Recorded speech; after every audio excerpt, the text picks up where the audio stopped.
إن الحمد لله نحمده ونستعينه ونستغفره ونعوذ بالله من شرور أنفسنا ومن سيئات أعمالنا ما يهده الله فلا مضل له وما يضلل فلا هادي له وأشهد أن لا إله إلا الله وحده لا شريك له وأشهد أن محمدا عبده ورسوله.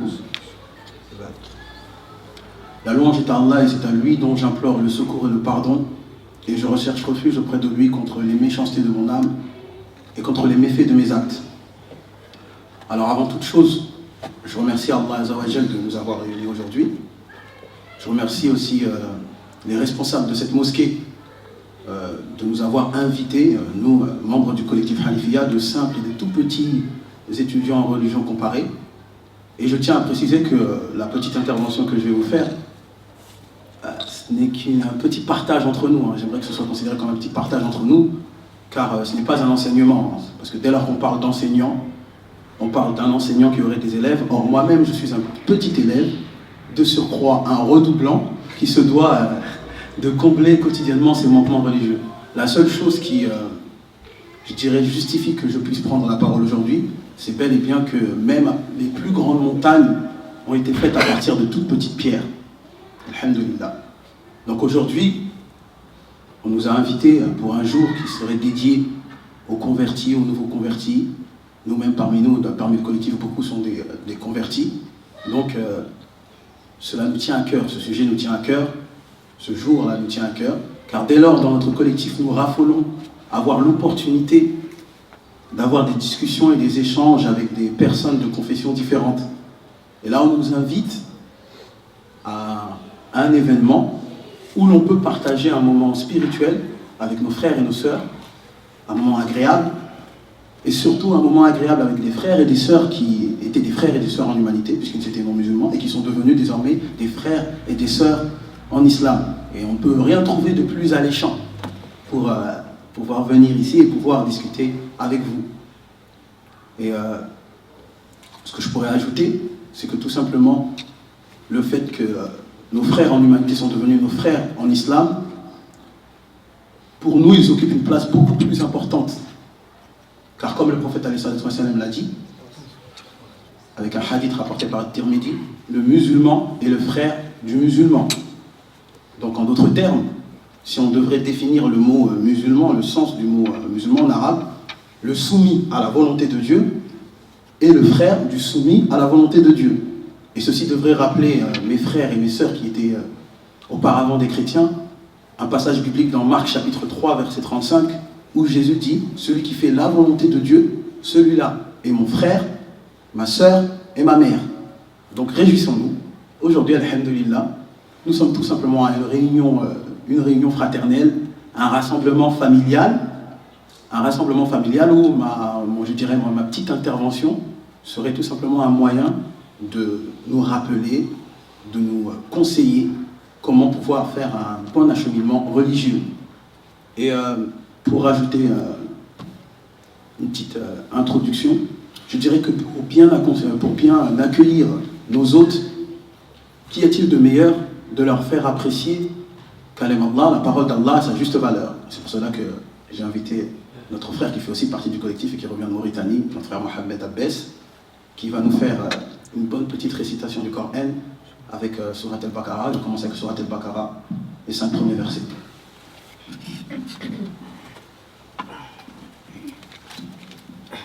أعوذ بالله من الشيطان الرجيم بسم الله الرحمن الرحيم ألف لام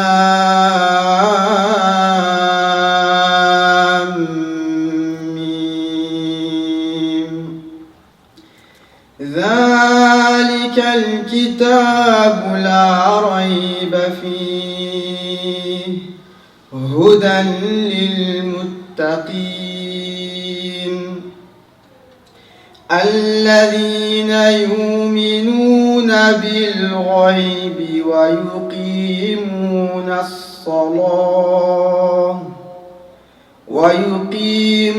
الصلاة ومما رزقناهم ينفقون ينفقون والذين يؤمنون بما أنزل إليك وما أنزل من قبلك وبالآخرة هم يوقنون أولئك على هدى من ربهم وأولئك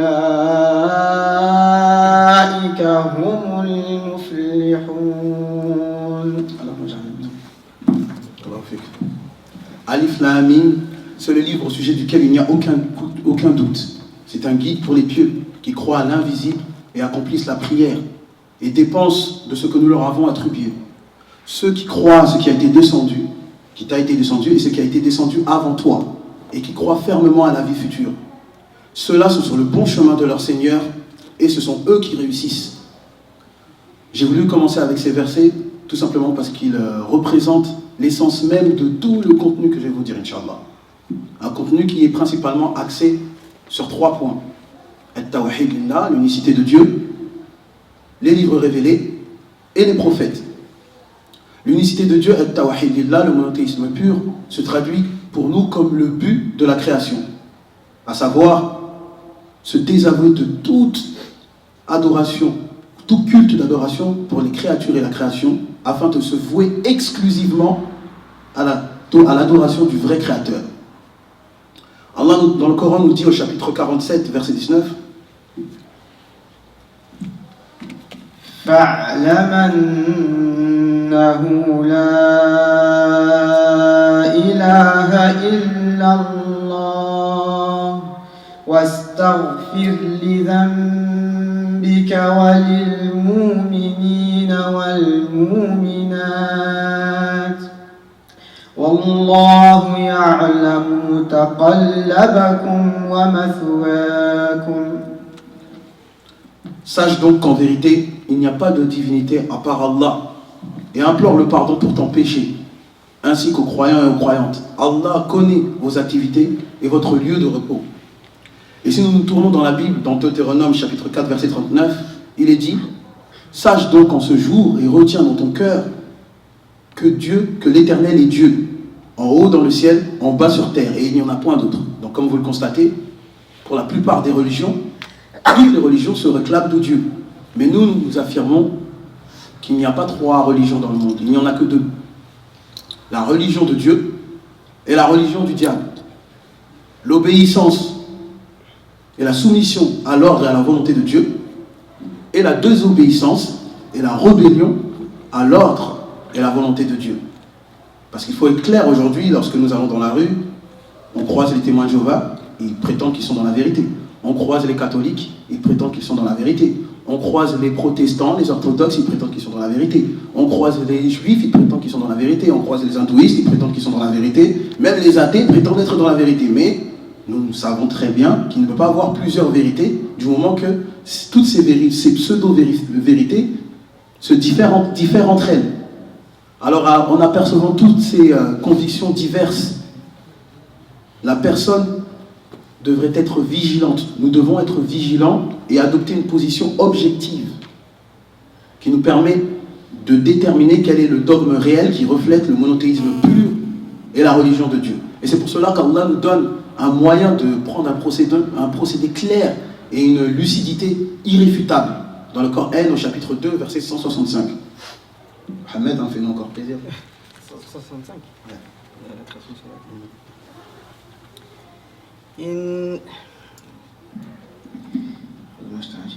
إن في خلق السماوات والأرض واختلاف الليل والنهار والفلك التي تجري في البحر بما ينفع الناس وما أنزل الله من السماء من ماء فأحيا به الأرض بعد موتها وبث فيها من كل دابة وتصريف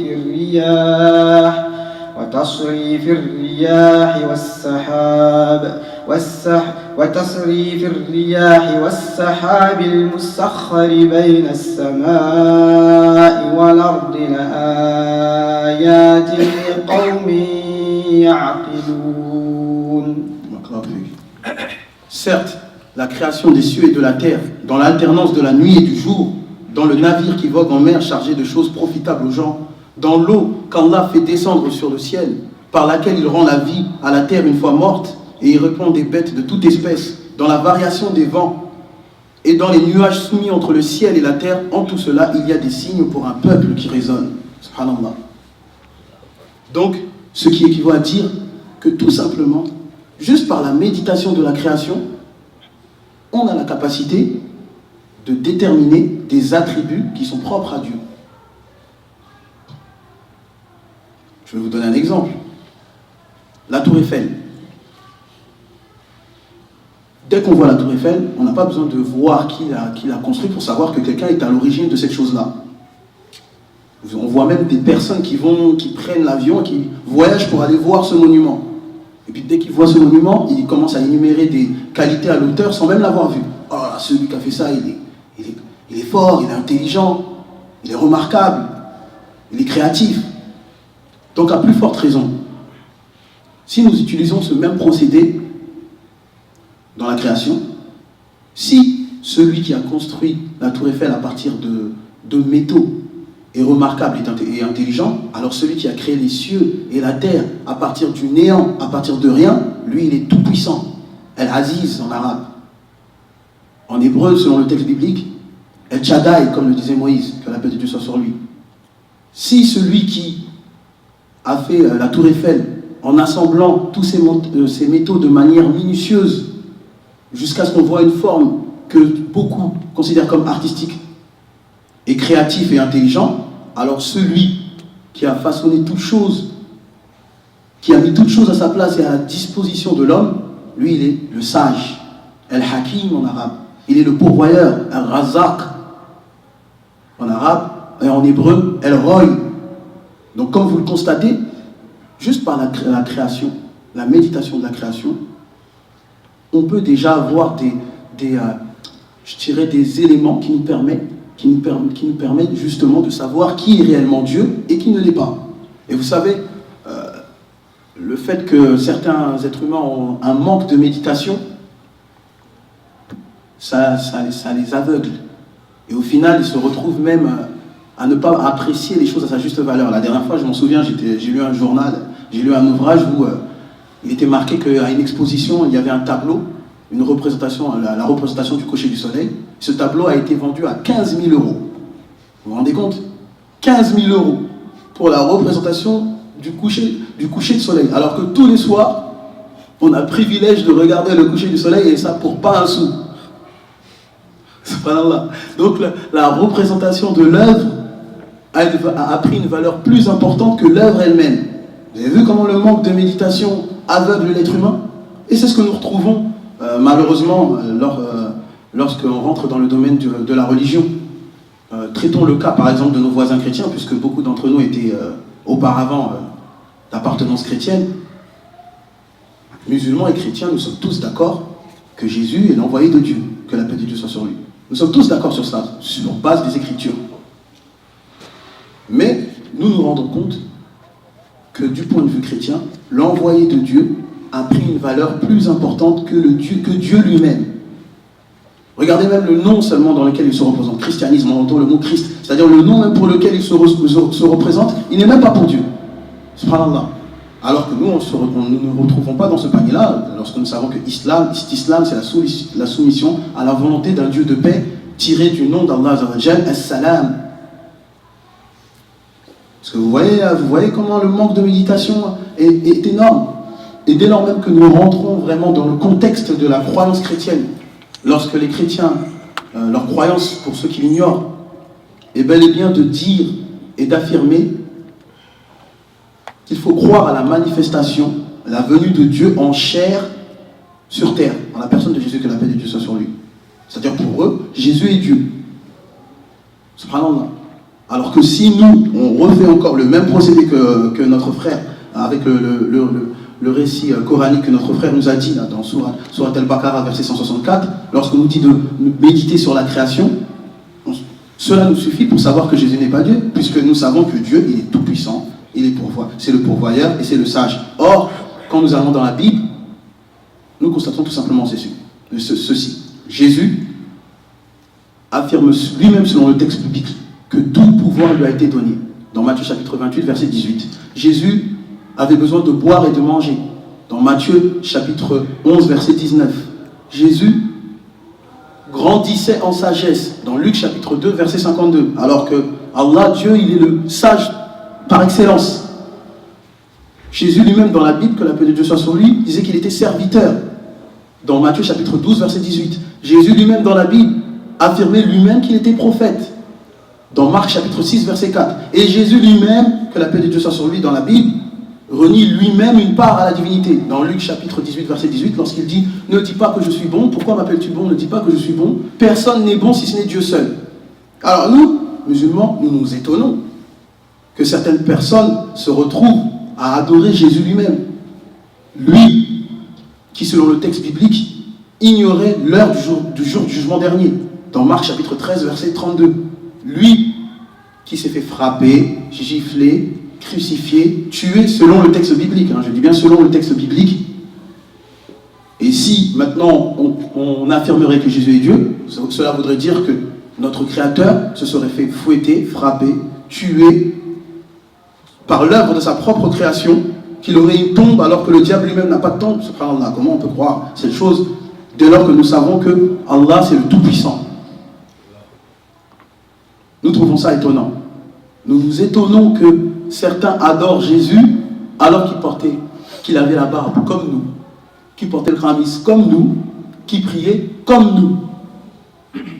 D'ailleurs, cela me fait penser qu'un jour j'avais à discuter avec un chrétien, on a commencé à débattre, on a eu des discussions théologiques, et puis il commence à me dire « Oui, mais de toute façon, toi tu es un Africain, tu es parti dans la religion des Arabes. » Je sais que beaucoup d'entre vous ont déjà entendu cette chose-là. N'est-ce pas, non? Ouais. Vous êtes parti dans la religion des Arabes. Donc moi, je le regardais, je me dis, ce que tu me dis, c'est étonnant. Tu me dis que je suis rentré dans la religion des Arabes, sachant que toi qui adores Jésus, tu adores le cousin des Arabes. Subhanallah, tu es en train d'adorer le cousin des Arabes. Comment toi tu peux me reprocher maintenant d'être rentré dans la religion des Arabes? Ça, c'est agile, c'est étonnant. Donc, vous voyez jusqu'où le manque de méditation amène à l'aveuglement vraiment spirituel. Et autre anecdote, je me rappelle, j'ai débattu avec un autre chrétien, mais alhamdoulilah, il est devenu musulman. On a commencé à parler, il a vu qu'il n'avait plus d'arguments, on a parlé vraiment longtemps, et il a vu qu'il n'avait plus d'arguments pour affirmer que Jésus est Dieu. Je lui ai dit, bon alors maintenant rentre en islam. Et qu'est-ce qu'il me répond? Il me répond, ah non, moi je ne peux pas rentrer en islam. Non. Je lui dis, pourquoi? Parce que tout simplement, je ne veux pas être comme toi avec une barbe et un khamis. Moi, je suis beau, j'ai des beaux vêtements, les gens m'aiment bien. Moi, je ne veux pas être dans le même état que toi. Alors moi, je lui ai dit, mais c'est étonnant. Toi-même, tu ne veux pas être comme moi, sachant que la personne que tu adores, il était comme moi. Et lui-même avait un délaissement total pour ce bas monde. Au point même que selon le texte biblique, il n'avait pas de domicile fixe. Donc, veux-tu vraiment la vérité? Ou veux-tu ce que ton âme recherche comme plaisir? Telle est la question. Et c'est pour cela que Allah dans le Coran nous dit dans le chapitre 2, verset 165, c'est-à-dire la suite du verset que notre frère nous a récité, Allah nous a dit les conséquences d'avoir un manque de méditation sur la création. Et qu'est-ce qu'Allah nous dit? وَمِنَ النَّاسِ مَن يَتَّخِذُ مِن دُونِ اللَّهِ أَندَادًا يحبونهم كحب الله والذين آمنوا أشد حبا لله parmi les hommes, il y en a qui prennent, en dehors d'Allah, des égaux à lui, en les aimant comme on aime Allah. Or, les croyants sont les plus ardents en l'amour d'Allah. Quand les injustes verront le châtiment, ils sauront que la force tout entière est à Allah et qu'Allah est dur en châtiment. Et la gravité de mettre des égaux à Allah. Et cette idée de pensée, on la retrouve également dans la Bible, notamment dans Exode chapitre 20, verset 3, l'un des premiers des 10 commandements. Tu n'auras pas d'autre Dieu devant ma face. Et on sait ce qui s'est passé pour les enfants d'Israël lorsqu'ils se sont retrouvés à adorer le veau d'or. Dans Exode chapitre 32, Moïse, que la paix de Dieu soit sur lui, il a pris le veau, il l'a brûlé, et les cendres, il les a fait boire aux Israélites. Selon le texte biblique, il les a fait boire les cendres de leur divinité. Vous dites que ça c'est votre Dieu? Regardez, il a brûlé cette idole et il les a fait boire. Il a fait boire les cendres de cette idole. Et ensuite, il leur a demandé qui est pour Dieu. Et les Lévites se sont approchés et leur a dit, si réellement vous êtes pour Dieu, pour le crime que vous avez fait, eh bien alors donnez-vous la mort. Vous vous rendez compte? En ce temps-là, pour se faire pardonner de cet acte criminel, Dieu a ordonné qu'il se donne la mort. Mais maintenant, alhamdoulilah, c'est pas ce que nous allons proposer à nos voisins chrétiens dès lors qu'ils ont compris que c'est une faute grave. Non, on propose tout simplement de répondre à l'invitation qu'Allah leur a donnée dans le Coran, au chapitre 3, verset 64. يا أهل الكتاب تعالوا إلى كلمة سواء بيننا وبينكم ألا نعبد إلا الله ولا نشرك به شيئا ولا يتخذ بعضنا بعضا أربابا من دون الله فإن تولوا فقولوا اشهدوا بأننا مسلمون. Dis aux gens du livre, venez à une parole commune entre nous et vous, que nous n'adorions qu'Allah sans rien lui associer et que nous ne prenions point les uns les autres comme divinités en dehors d'Allah. Puis, s'ils tournent le dos, dites, soyez témoins que nous nous sommes soumis. Ainsi, ce qu'il faut retenir, les frères, c'est que la clé de la réussite, c'est bel et bien d'unifier Allah sans rien lui associer. Et cela, notamment avec la phrase, la profession de foi, La ilaha illallah, nul ne mérite d'être adoré si ce n'est Allah, chose que Jésus lui-même a déclarée dans la Bible, dans Jean 17,3. Or, la vie éternelle consiste à ce qu'ils te connaissent, toi, le seul véritable Dieu. Alors, on se demande encore comment ils se retrouvent à adorer Jésus. Subhanallah. Très bien, maintenant allons dans la deuxième partie de mon exposé, les livres révélés. Nous, on sait qu'à notre époque, on se retrouve encore dans une situation confuse. Puisque nous, musulmans, nous considérons, nous croyons en tous les livres révélés. Ça, c'est une base, ça fait partie des 6 piliers de la foi. Mais à notre époque, nous voyons que les livres dits révélés se contredisent les uns les autres. L'un vient avec la Bible, nous on vient avec le Coran, et on trouve des contradictions. Donc, ce qu'on peut conclure, c'est que forcément, il y en a un qui dit vrai et un qui dit faux. Alors la chose qu'on pourrait se demander, c'est comment déterminer de manière objective quel livre serait le plus fiable, quel livre devrons-nous suivre. Si nous commençons par le Coran, alhamdoulilah, nous savons qui en est l'auteur, Allah, nous savons qui en est le transmetteur, le prophète Mohammed, alayhi salatu wa salam. Nous savons même les explications des versets par le biais de la sunna. Nous savons même comment notre prophète, alayhi salatu wa salam, récitait ces versets coraniques, notamment par le tajwid, comme nous le fait apprécier notre frère Mohammed. Nous savons même comment le texte coranique a été préservé. L'authentification des textes est claire. Nous savons que des compagnons à l'époque du prophète alayhi salatu wa salam, il y avait des prophètes, il y avait des compagnons qui connaissaient le Coran par cœur, durant le vivant du prophète alayhi salatu wa salam. Ça veut dire que, même à notre époque, nous ne trouvons rien d'étonnant à ce que des musulmans connaissent le Coran par cœur, qu'ils soient arabophones ou non arabophones. Mais si maintenant nous nous tournons du côté de la Bible, parce que laissons parler la Bible. Moi j'ai ramené la Bible. Je vais vous lire quelques introductions. Bon, la Bible, elle est composée, la Bible vient du grec tabiblia, qui veut dire des livres. Donc c'est des livres regroupés à différentes époques, en un seul corpus, sur une période d'environ 1500 ans. Prenons par exemple dans l'Ancien Testament le livre de Samuel, l'introduction. Je vais vous lire l'introduction. Les 2 livres de Samuel n'en faisaient qu'un à l'origine. Ils sont attribués par une tradition rabbinique à Samuel, au prophète Nathan et Gad, mais leurs dates de rédaction et leurs auteurs sont indéterminés. Indéterminés, donc inconnus. Prenons le livre d'Esther. On peut penser que le texte a été rédigé au 5e siècle, mais son auteur est inconnu. Livre de Job. Une tradition juive en attribue la paternité à Moïse, mais le texte lui-même qui évoque le problème posé par la souffrance du schisme ne fournit aucun indice probant permettant d'identifier son auteur, ni même l'époque de sa rédaction. Donc auteur inconnu. Livre des psaumes. Les psaumes, les Zabour, pour nous les musulmans. Les Zabour que nous on attribue à Daoud alayhi salam, c'est-à-dire David. Que la paix de Dieu soit sur lui. Apparemment, composé entre les 15e et 6e siècle avant Jésus-Christ, dans des circonstances très diverses et attribuées à des auteurs différents, Moïse, le roi David, Asaph, les descendants de Corée, Éman, Étan, et des anonymes. Des anonymes, donc des auteurs inconnus. Allons dans le livre de Proverbes. Le livre des Proverbes se compose de plusieurs collections explicitement attribuées à 3 personnes au moins.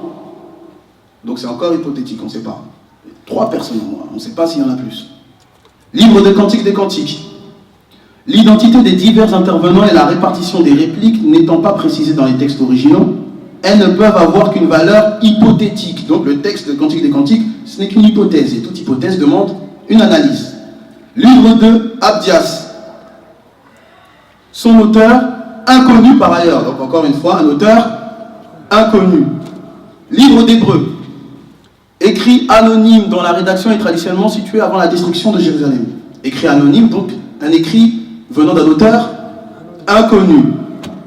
Donc maintenant, celui qui ferait preuve d'une neutralité et d'une objectivité. D'un côté, on lui propose un livre avec un auteur déterminé, des textes clairs à des valeurs déterminées, et une authentification saine et claire, toujours déterminée. Et de l'autre côté, on lui propose un livre avec des auteurs inconnus, des textes à valeur hypothétique. Sur quel livre la personne douée de raison devrait-il se fier? Libre à vous de trouver la réponse. Prenons maintenant la dernière partie, les prophètes. Car vous savez qu'à travers les médias, nous trouvons à maintes et maintes reprises des allégations mensongères et des colportations des plus dégradantes à l'image de nos prophètes, et particulièrement à notre prophète bien-aimé, le prophète Mohammed. Des accusés dénués de bon sens et dont toute personne faisant preuve d'un minimum, je dis bien d'un minimum d'analyse intellectuelle, vérifie de tels propos. Malheureusement, comme vous le savez, nous sommes à une époque où le savoir et la recherche de la vérité se perdent, baignés dans une propagande médiatique. Et jusqu'à même des grandes personnes telles que Malcolm X disaient bien, si vous n'êtes pas vigilant, les médias arriveront à vous faire croire, arriveront à vous faire détester les gens opprimés et aimer ceux qui les oppriment. Donc, les grandes personnes nous ont déjà avertis sur ce genre de choses. Et l'islam est la seule religion qui croit à tous les prophètes. On est la seule religion qui croit à tous les prophètes. Et ceci fait partie des 6 piliers de la foi. C'est les 6 piliers de la foi. Celui qui n'a pas les 6 piliers de la foi n'est pas musulman. À savoir croire en Allah, croire en ses anges, croire en ses livres révélés, croire en ses prophètes, croire au jour dernier et croire au destin, qu'il soit bon ou mauvais. Souvent, quand on est à parler avec des personnes de confessions différentes, on veut nous pousser à faire une distinction entre les messagers. Oui, mais tel prophète, il était mieux que tel autre prophète. Nous, on n'a pas besoin de ça. Parce que nous savons que tous les prophètes proviennent de Dieu. Donc leur message, il est unique. Leur Dieu est unique, leur message est unique, leur voix est unique, et leur droiture est unique. Et c'est pour cela qu'Allah dans le Coran nous dit au chapitre 2, verset 285, Ahmed. آمن الرسول بما أنزل إليه من ربه والمؤمنون كلنا آمن بالله وملائكته وكتبه ورسله لا نفرق بين أحد من رسله وقالوا سمعنا وأطعنا غفرانك ربنا وإليك المصير. Le messager a cru en ce qu'on a fait descendre vers lui venant de son Seigneur. Et aussi les croyants. Tous ont cru en Allah, en ses anges, en ses livres et en ses messagers. En disant, nous ne faisons aucune distinction entre les messagers. Et ils ont dit, nous avons entendu et obéi. Seigneur, nous implorons ton pardon. C'est à toi que sera le retour. Alors avec ce verset, tout est clair. En termes de croyance, nous ne faisons aucune distinction entre les prophètes. Que la paix de Dieu soit sur eux tous. Et le prophète Mohammed, sallallahu alayhi wa sallam, n'est que le maillon final de la chaîne prophétique. C'est le maillon final. Donc celui qui penserait qu'il pourrait se rapprocher d'Allah sans détenir le maillon final qui lui permet d'avoir un lien entre lui et son Créateur, il se trompe totalement.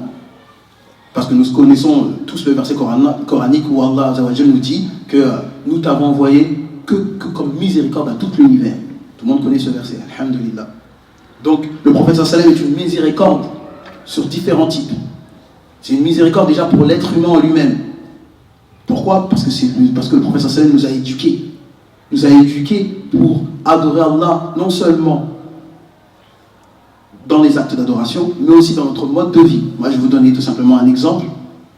Rappelez-vous, lorsque les compagnons ont été persécutés et qu'ils sont partis faire l'Hijra, ils ont fait l'Hégire en Abyssinie, et qu'ils sont tombés sur le roi Nécus, qu'est-ce que Jafar, quand on a créé, a dit ? Je vais vous lire ce qu'il a dit. Ô roi, nous étions un peuple plongé dans l'ignorance, qui adorait les idoles, mangeait de la charogne non sacrifiée, commettait des abominations, chez qui le fort dévorait le faible. Tels nous étions, jusqu'à ce que Dieu nous envoie un messager issu d'entre nos rangs, dont nous connaissons le lignage, la véracité, la fiabilité et l'intégrité. Il nous a appelés à nous tourner vers Dieu, à attester son unicité, à l'adorer, à renoncer aux pierres et aux idoles que nous et nos pères avions adorées. Il nous a ordonné à dire la vérité, de tenir nos promesses, de respecter les liens de parenté et les droits de nos voisins, et de nous abstenir de commettre des crimes et de verser le sang. Aussi adorons-nous Dieu seul, sans rien lui associer, en tenant pour interdit ce qu'il a interdit et licite pour ce que lui-même a rendu licite. Donc comme vous le voyez, c'est toute une éducation. Ce n'est pas tout simplement venir et prier ou apprendre le Coran, c'est toute une éducation. Se comporter bien avec son voisin, c'est déjà une ibada, c'est déjà une adoration. Donc, si nous mettons, parce que comme je vous l'ai dit tout à l'heure, on aime bien faire une distinction entre les messagers. Nous, on va faire une distinction entre les messagers, mais d'une autre manière, une manière qu'Allah nous a permis et nous a montré. Nous avons vu que le prophète sallallahu nous a éduqués. Et cela nous rappelle un autre prophète, le prophète Abraham, le père des croyants.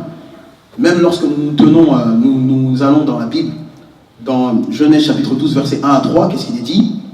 L'Éternel dit à Abraham, va-t'en de ton pays, de ta patrie et de la maison de ton père, dans le pays que je te montrerai. Je ferai de toi une grande nation et je te bénirai, je rendrai ton nom grand et tu seras une source de bénédiction. Ce sera une source de bénédiction pour toute la terre, au même titre que le prophète alayhi sallam. Donc on voit encore cette harmonie prophétique. Le prophète sallam est aussi une miséricorde pour la création en elle-même, en donnant des droits à la nature et aux animaux.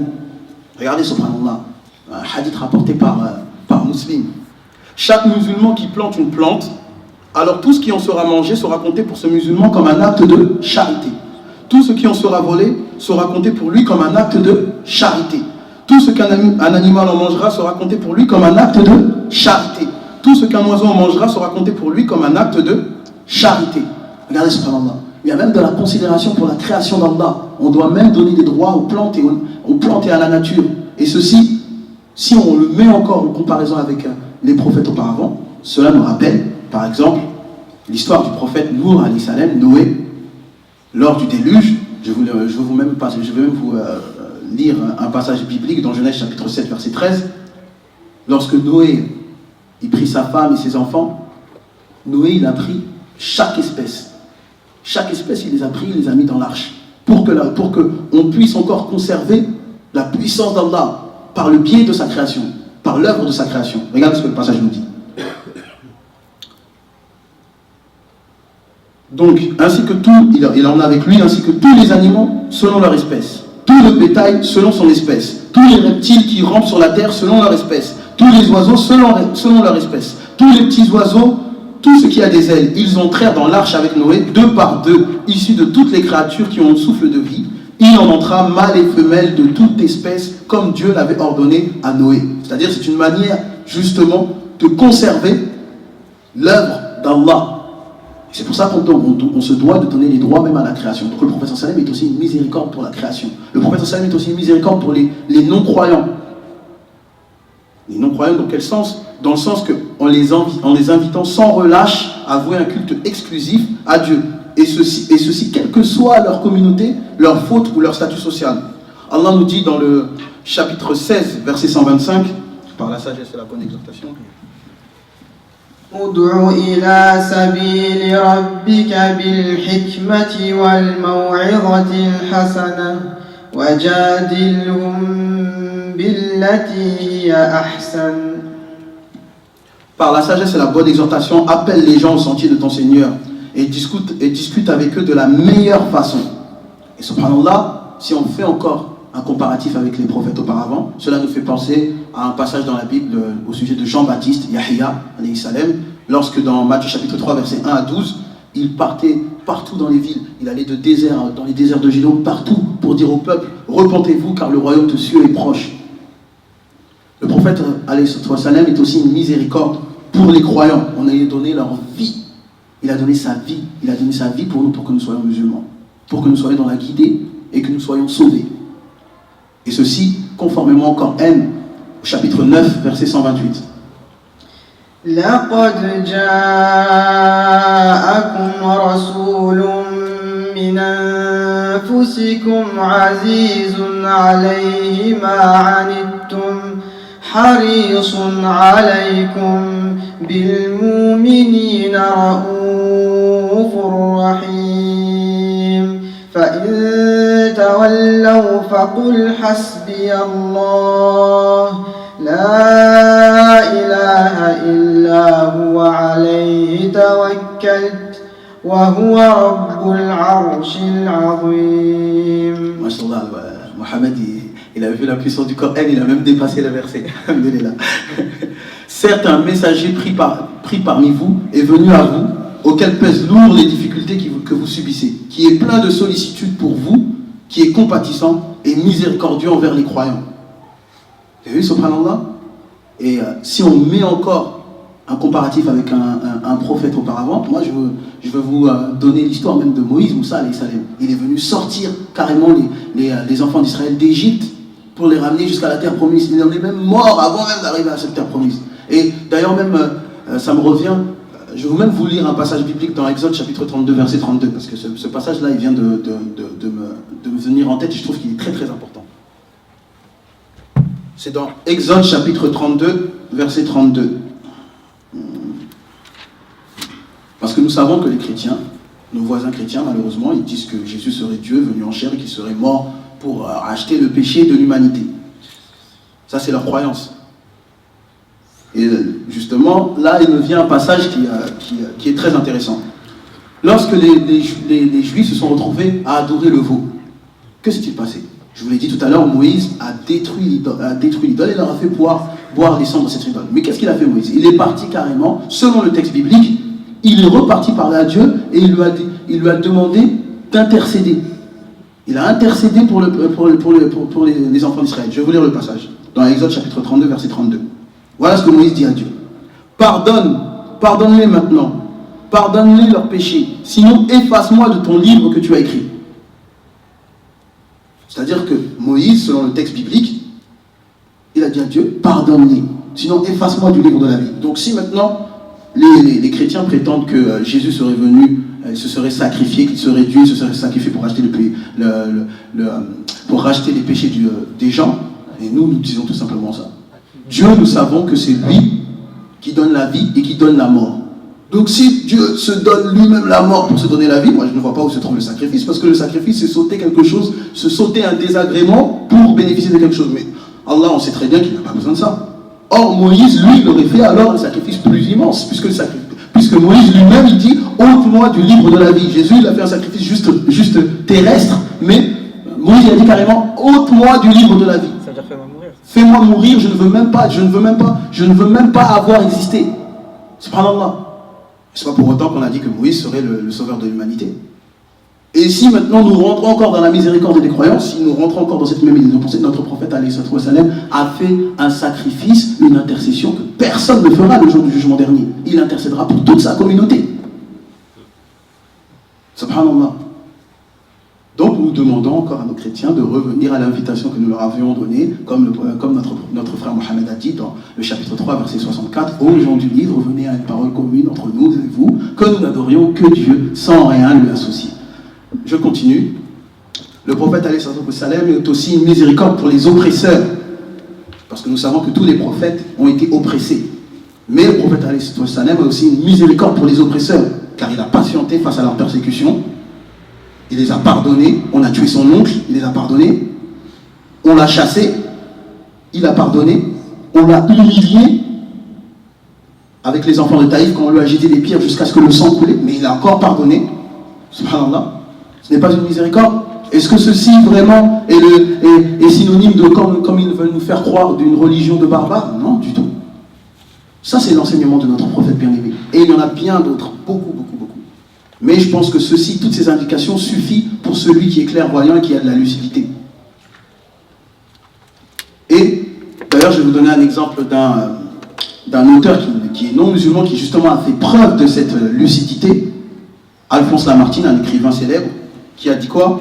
Je cite, au sujet du prophète Mohammed, après avoir étudié la vie du prophète, qu'est-ce qu'il a dit? Jamais homme ne se proposera volontairement ou involontairement un but plus sublime, puisque ce but était surhumain. Saper les superstitions interposées entre la créature et le Créateur, rendre Dieu à l'homme et l'homme à Dieu, restaurer l'idée rationnelle et sainte de la divinité dans ce chaos de Dieu matériel et défiguré de l'idolâtrie. Vous avez vu, subhanallah? Voilà quelqu'un qui fait preuve de neutralité. Et pour conclure vraiment mon petit exposé, parce que je ne veux pas être, je pense que j'ai été un petit peu trop long, je vais vous donner quelques anecdotes qui m'est arrivé, moi, comme je suis sûr pour pas mal d'entre vous, ça leur est aussi arrivé. Un jour, il y a fort longtemps, je marchais, je faisais mes courses, et une vieille dame, elle m'a vu, elle m'a avec mon kramis et ma barbe, alors elle est venue, elle m'a froncé les sourcils, elle est venue me voir, et elle m'a dit « Pourquoi vous êtes des terroristes? Pourquoi vous êtes des meurtriers? Et pourquoi toi tu tues tout le monde sur terre ?» Puis moi j'ai voulu m'expliquer, bon, elle ne m'a même pas laissé le temps, elle est partie directement. Ce qui est fort dommage, j'aurais tant aimé lui dire certaines choses. À commencer, je lui aurais dit tout simplement que, écoutez, moi je ne suis pas au courant d'avoir tué quelqu'un, déjà c'est la première chose. Et puis aussi, j'ignorais que 1,6 milliard de personnes, puisque c'est le chiffre officiel du nombre de musulmans, eux aussi auraient tué quelqu'un. Ça, je l'ignore. Mais moi, à mon tour, puisque je suis un ignorant, je vous pose des questions. Qui a déclenché la Première Guerre mondiale? Est-ce que ce sont les musulmans? Non, ce ne sont pas les musulmans. Qui a déclenché la Deuxième Guerre mondiale? Première et Deuxième Guerre, c'est qui? Est-ce que ce sont les musulmans? Non, ce ne sont pas les musulmans. Qui a tué 20 millions d'aborigènes australiens? Est-ce que ce sont les musulmans? Ce ne sont pas les musulmans. Qui ont fait tomber une bombe à Hiroshima? Est-ce que ce sont les musulmans? Ce ne sont pas les musulmans. Qui ont anéanti tout un peuple, les Indiens d'Amérique, en Amérique du Nord, plus de 100 millions. Est-ce que ce sont les musulmans? Non, ce ne sont pas les musulmans. Qui ont exterminé 50 millions d'Indiens en Amérique du Sud? Est-ce que ce sont les musulmans? Ce ne sont pas les musulmans. Qui a rendu en esclavage 180 millions d'Africains? 180 millions d'Africains, dont 70% ont été noyés. Ils les ont tués, ils les ont noyés, ils les ont jetés à l'océan Atlantique. 70%. Est-ce que ce sont les musulmans? Non, ce ne sont pas les musulmans. Mais est-ce que pour autant, je dirais, puisque ce sont des personnes issues de votre peuple, que vous êtes une terroriste? Non. Pourquoi? Parce que ce n'est pas en observant un mauvais footballeur que l'on peut apprécier le football, tout simplement. Et j'ai eu encore une autre anecdote, là c'était même pas plus tard qu'hier, lorsque j'ai discuté avec un chrétien. On a parlé, il a vu qu'il n'avait plus d'arguments dans le domaine dogmatique. Alors il a commencé à me dire, mais de toute façon, vous maltraitez les femmes, vous maltraitez vos épouses. C'est la coutume chez vous. Carrément, il a dit, c'est la coutume chez nous. Subhanallah. Alors moi, je lui ai dit tout simplement ceci. Ah bon, c'est la coutume chez nous? En tout cas, moi, je l'ignore, car je sais que l'enseignement de notre prophète, alayhi sallam, comme il a dit dans un hadith rapporté par Tirmidhi, c'est que le meilleur d'entre nous, c'est celui qui est le meilleur avec nos épouses. Et il a insisté sur ce point, à tel point qu'il l'a même répété à son dernier serment, au serment d'adieu. Qu'est-ce qu'il a dit, notre prophète, alayhi sallam? Il a dit, traitez donc bien vos femmes et soyez gentils envers elles, car elles sont vos partenaires, elles sont dévouées envers vous. Moi, c'est ce que le prophète, alayhi sallam, nous a appris.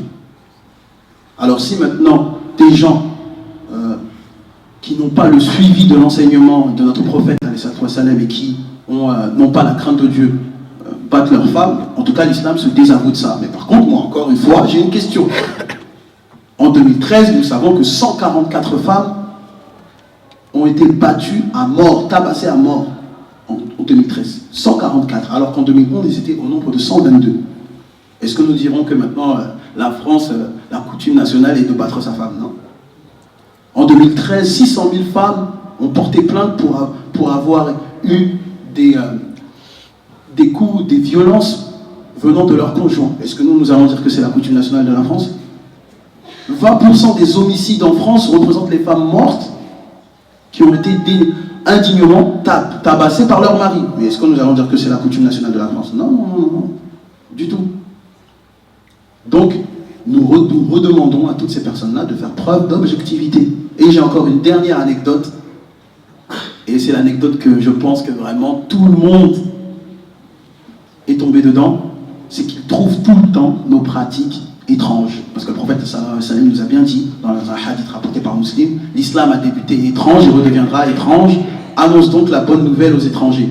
Alors pour eux c'est étrange que nous on a la barbe, le gramisme, le voile, c'est étrange, la polygamie, mais c'est pour nous que ça paraît étrange, puisque ces choses-là ont été prescrites bien avant l'avènement de l'islam.